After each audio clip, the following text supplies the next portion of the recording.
Programang ito ay rated SPG. Striktong patnubay at gabay ng magulang ang kailangan. Maaaring may masiselang tema, lengguwahe, karahasan, sexual, horror o droga na hindi angkop sa mga bata. Hinabol ng mga pulis si Carlos. Maaabutan kaya siya? Alamin natin. Welcome back sa aking channel. Abot kamay na pangarap. Napaka-intense nga ng mga kaganapan sa abot kamay na pangarap. Isang unknown number ang tumawag kay Lynette. Nabusesa ni Lynette ang tumawag. At natutuban na si Carlos ang tumawag sa kanya. Hindi nakapagsalita si Carlos dahil narinig niya ang boses ni Robert. Sa taranta ni Carlos, may nakabangga siyang isang pulis. Nataranta siya lalo at binalik ang cellphone sa tindera. Sabay alis. Hindi na niya nagawang sumagot at kausapin si Lynette. Sa sobrang takot niya na baka mahuli at mamukhaan siya ng pulis na nasa tabi niya. Kaya agad-agad na lang siyang umalis. Nagulat naman si Lynette dahil binaba ni Carlos ang tawag niya. Samantala, nakonsinti naman ni Annalyn si Giselle. Nabigyan pa ng second chance si Justin. Gaya nga ng pagbibigay ni Justin ng second chance kay Giselle.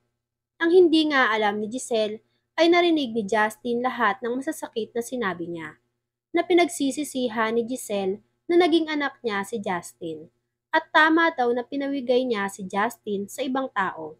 Kaya naman hindi matanggap ni Justin ang mga narinig niya mula kay Giselle. Sinamahan ni Annalyn si Giselle. Sinubukan ni Giselle kausapin si Justin. Nagsorry si Giselle sa lahat ng masasakit na sinabi niya kay Justin. Nakatulala lang si Justin kay Giselle. Pinipilit niyang pagilan ang galit niya kay Giselle. Nang yakapin na siya ni Giselle, hindi na niya napigilan na itulak si Giselle. At nanumbalik lahat ng galit niya kay Giselle, simula pa nang pinamigay siya nito. Sinabihan siya ni Justin na hindi mo na ako maloloko. Alam kong pinaplastic mo lang ako. Alam kong pinagsisisihan mong nakilala mo pa ako. At nahanap ako ni Lolo. Nagulat si Giselle sa naging reaksyon ni Justin sa kanya. At paano nalaman ni Justin ang lahat ng sinabi niya kay Annalyn. Sinabi ni Justin na narinig ko kayong nag-uusap at masakit para sa akin lahat ng sinabi mo. See you in hell. Nagulat si Annalyn, kaya kinumpronta niya si Justin kung bakit binastos si Giselle. Sinabi ni Justin na she deserved that, Annalyn. Wala na akong nararamdaman sa kanya dahil wala siyang kwentang ina. Sana mamatay na siya. Hindi napigilan ni Annalyn ang sarili niya. Nasampal niya si Justin.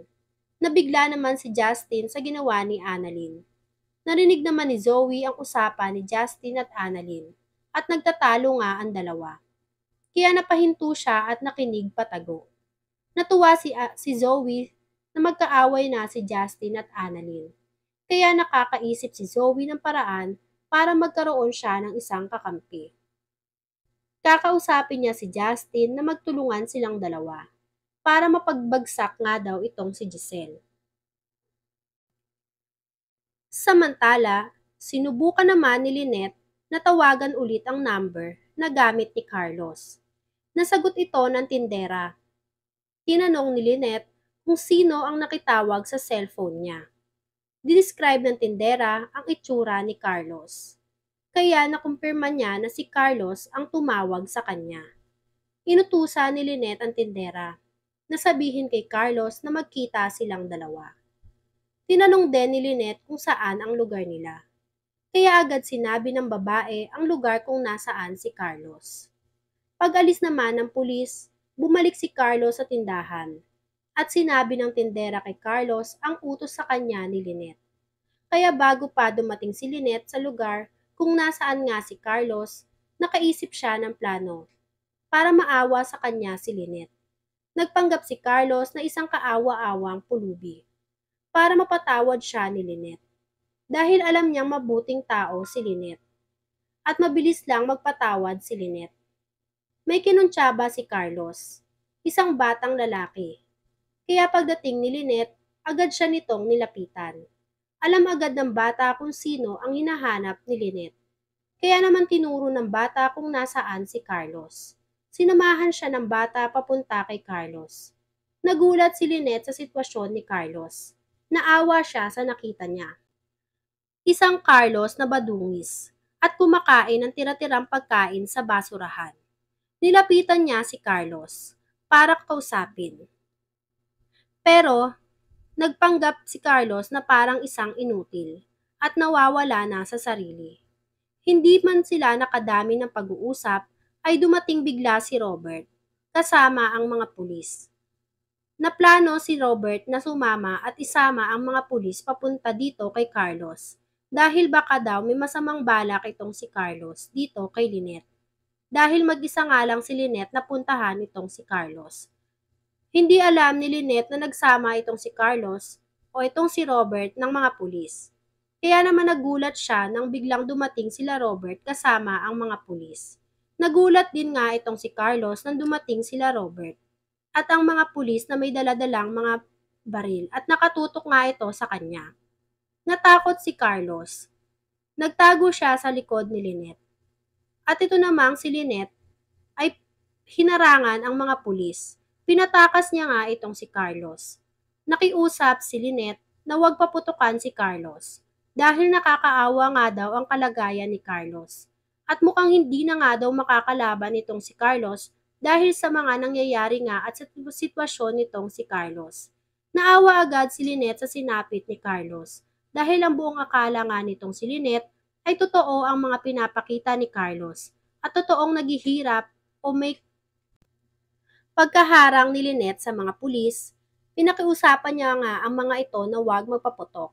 Tumakbo si Carlos palayo. Hinabol siya ng mga pulis. At naiwan si Robert at Lynette. Habang si Lynette nga ay nagsisigaw na huwag paputukan si Carlos. Dahil naaawa nga siya sa kalagayan nitong si Carlos. Dahil hindi niya nga alam na gano'n na nga ang sitwasyon nitong si Carlos na kinakaharap. Na wala na nga sa sarili daw itong si Carlos. Gaya nga ng pinakita sa kanya ni Carlos at kasama nga iyon sa plano nitong si Carlos na magmukha siyang kaawa-awa sa harap nitong si Lynette para nga mapatawad na siya sa lahat ng mga kasalanan niya. Dahil alam nga natin na itong ang si Carlos ay gagawa ng paraan para nga mapatawad siya ni Lynette at para makuha niya ulit itong si Lynette at makuha ang loob nitong si Lynette. Natatakot si Lynette na baka mapano si Carlos, na baka barilin ito ng mga pulis. Kaya naman hindi napigilan ni Lynette na sundan kung saan tumakbo si Carlos. Sinundan naman siya ni Robert. Hinanap nila si Carlos kung saan nga ito tumakbo. Hindi nga nila alam kung nasaan na si Carlos. Maging ang mga pulis ay hindi naabutan si Carlos. Maabutan kaya nila si Carlos? Makukulong na ba si Carlos? Papayag kaya si Zoe sa alok ni Papayag kaya si Justin sa alok ni Zoe na magtulungan silang dalawa? Yan nga ang mga kaganapan at mga dapat nating abangan sa abot kamay na pangarap. Kung gusto nyo pa ng mga gantong klaseng video, ay mag-subscribe at i-like itong video na to. Maraming salamat po. I got you!